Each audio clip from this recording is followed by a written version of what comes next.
Okay, folks, thank you very much. We have one more guest speaker this morning before we get to our announcements and our photo, so no one leave. Laird Cronk was re-elected to his second term as BC Fed President in November 2020. A Red Seal electrician, Laird has been an IBEW Local 230 member for over 3 decades. I was going to say 30 decades. He's not quite that old. He's a board member of the Provincial Industry Training Authority, helping to guide the training of BC skilled trades workers and bringing back mandatory certifications. Laird advocates for the interests of working people as a member of the Premier's Economic Recovery Task Force. He's a great friend of Move Up and a great friend of mine. Come on up, Laird. Thank you.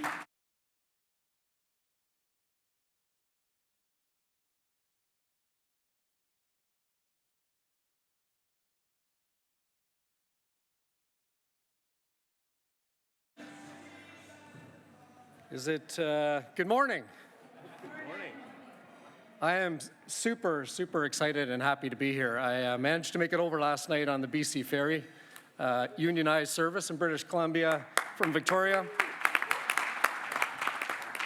I have a bit to say about what happened in Victoria yesterday, but let me start by recognizing I'm on the unceded territory today of the Squamish Nation, the Musqueam Nation, and the Tsleil-Waututh Nation. I also want to thank David for the opportunity to be here. David is a really good friend of the labor movement overall in British Columbia. I haven't fact-checked this, David, but I think as you're going out of being an officer of the Fed, you may be the longest-serving officer right now at the Federation table. So congratulations for that, and we will miss you. I'd also like to recognize my awesome work partner, the Secretary-Treasurer of the BC Federation of Labour, Suzanne Skidmore. It is a pleasure having a true working partnership that we can move the labour movement forward with our affiliates in BC. Oh, thank you very much. So look, I'm tempted to cheekily say, you heard the Labour Minister ditto, mic drop, but there's much more to it than that. And in a brief time, I want to talk about that. And I know this is a national gathering, COPE's national gathering.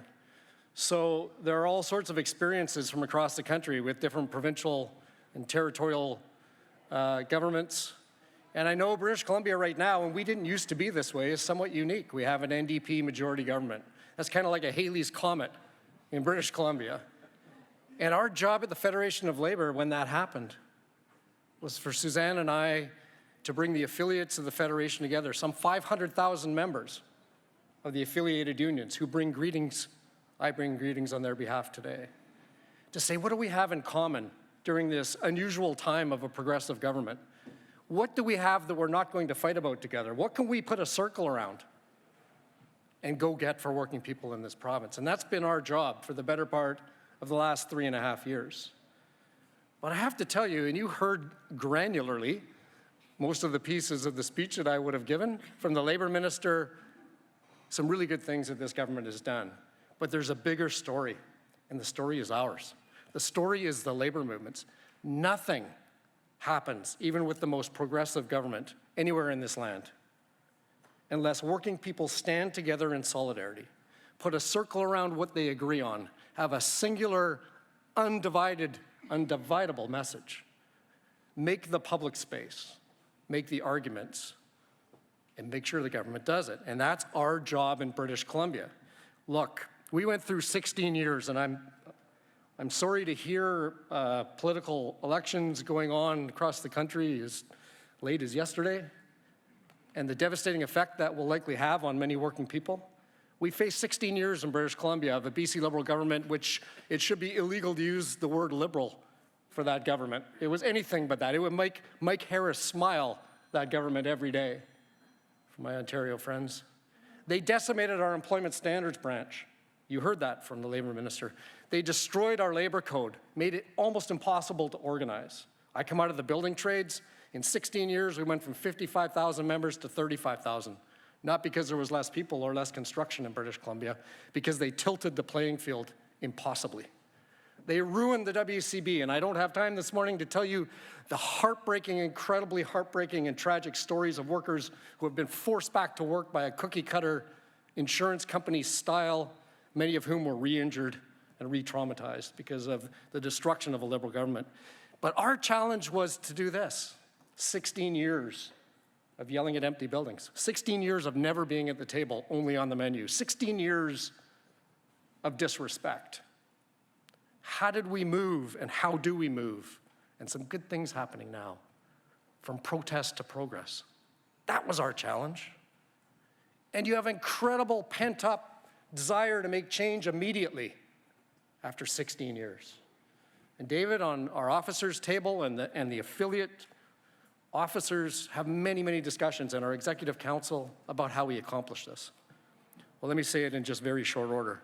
The first thing and the most important thing we've learned in British Columbia with an NDP government after 16 years of destruction is if we're not completely together on whatever issue we take for public change, for statute change, for government policy change, we get nothing. We have to stand together on the issues. We have to be undividable on the issues. And I've seen the division happening in other provinces by politicians making promises to some over others. We must stand together on what we agree on. We need to figure out, and we needed to figure out, who's who in government. I mean, the NDP government didn't know how to be an NDP government. They've been out so long. We needed to know who to talk to. Is it the minister? Is it the deputy minister? What is a ministerial assistant? What's the political staff?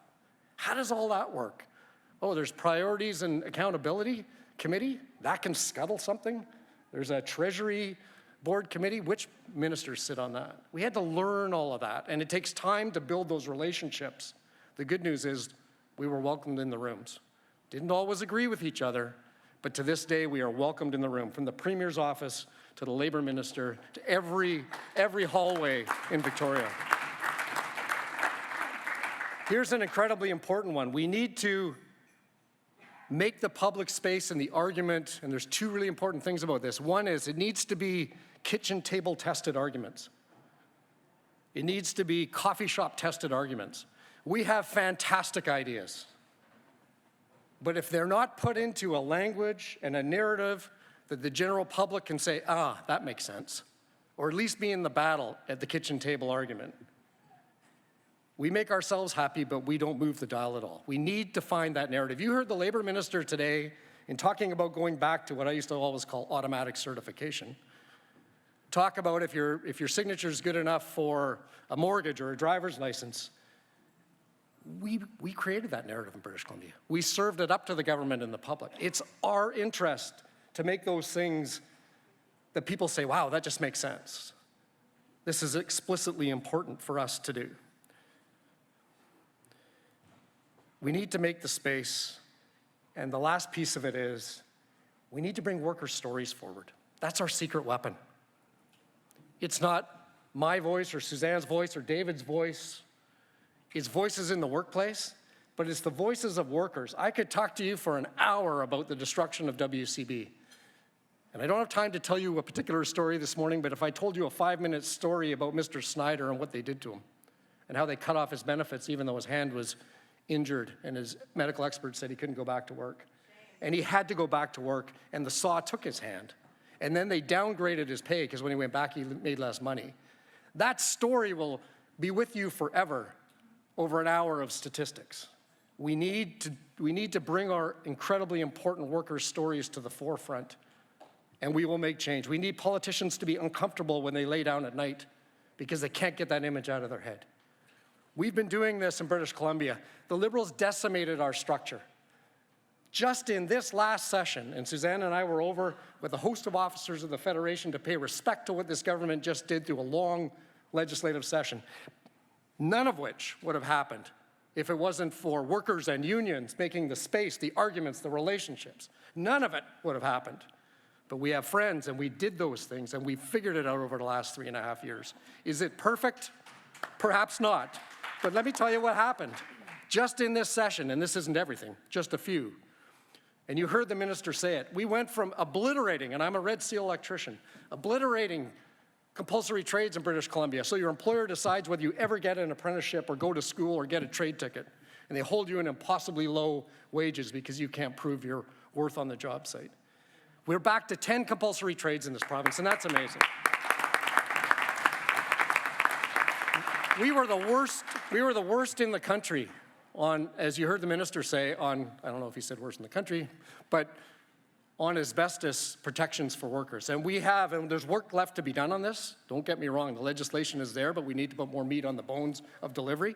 We went from worst to first, where now contractors that do this work must have training. Their workers must have training. They must be licensed. They can be shut down without it. I have been exposed to asbestos. I have no idea if it's coming for me or not. I don't want another worker in this province to ever face it again. We finally have a government, and we've done the work to make sure we have a law to protect workers. We had 10 years of the Liberal Gordon Campbell and Christy Clark government, 10 years where the lowest paid workers in the province had absolutely no increase, wage freeze on minimum wage. And through a long and arduous process, and people that aren't in this room and some that are in this room and the hard work that they've done, we now have the highest, $15.65 an hour, needs to get to a living wage, by the way, and we continue to make that case, the highest in the province, and is tied to the consumer price of living, or the CPI, sorry, so that we don't have another empty period of time where our most vulnerable, precarious workers don't get a raise. That happened because of us in the province of British Columbia. And the last one I'll talk about is paid sick leave, because the minister is completely accurate. We ran probably the most amazing campaign that I've seen in 30 years in the labor movement to make the public case for 10 days. Fully paid by the employer, right up front. No conditions, no applying, right there, your check keeps coming. We made it to 5. Exceptionally disappointing, but exceptionally remarkable in that we had never had a day in this province before. And that leads me to another point. We've had to learn how to not tear it down when we don't get it all. Not to be confused with settling. Those are two different things. We push them, we make the space. When you don't get it all, we don't take our toys and go home. We explain to them in detail why it's wrong. We continue to make the public space.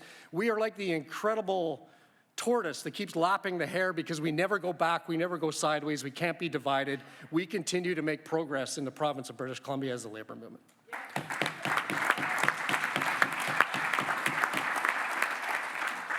Two things that we have left to work on. Actually, there's like 100 things. I said to the labor minister yesterday, get this, the premier, after being grilled for 2 days at the end of the session by the rebranded opposition leader, wanted to meet with us. We came over to pay respect, and we met in the labor minister's office, and we might have imbibed on maybe a drink of water, and we discussed the need to keep going. And I reminded him that they're about 30% of the way through the labor mandate in the province of British Columbia. And you know what? They didn't recoil in horror, because they know we'll be there with them and partner with them, and we will make the case. But we have two really important things to do. One is we still have a workers' compensation system, although they've made some changes, that needs fixing. It's still cookie-cutter insurance style. It still says if you're on a permanent disability, you, under the Act, get 1% less than the price of living every year. Can you imagine? This is worker money. This is a worker accident fund with billions of dollars. We are promised changes in the fall, and we are making incredible progress towards that. I hope to be able to report to you that we've completed that job. We are well underway, but there's work to be done.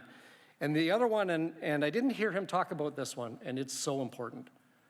Everybody in this room has the advantage of being in a labor union. There are thousands, tens of thousands, possibly hundreds of thousands, because they don't document it, we can't say for sure, of workers in British Columbia who employers, and they are employers, say, hey, don't look over here, this is a shiny gig, you should be happy, we're putting people to work, but they're not employees. Misclassification in this province, and I suspect across the country, is out of control. And those workers don't get not only WCB if they're injured, they don't have WCB rules in the workplace when they're misclassified. They don't have minimum employment standards. They don't get overtime, they don't get time off between shifts. They don't have the ability to join or form a union so that they can make their lot in life better together as workers. And the government doesn't get any funding. They don't get CPP funding. They don't get WCB funding. It tears at our social fabric. We need to rise up together and make sure those workers have the absolute same right as every other worker in this province to all of the protections a worker should have.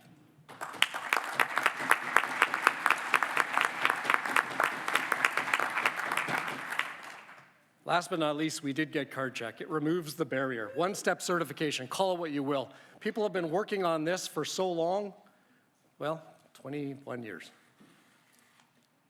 And the minister touched on it. You know what's really cool? Is I had on my phone yesterday that I'm kind of learning how to use, multiple officers of the Federation saying, has it received royal assent yet? Has it received royal assent yet? They have cards which are good for 90 days and they're waiting so that their workers don't have to face an employer who's going to put them in captive meetings and threaten them with their jobs. They can automatically be union as they should be the next day after they apply, and that happened yesterday afternoon in the province of British Columbia.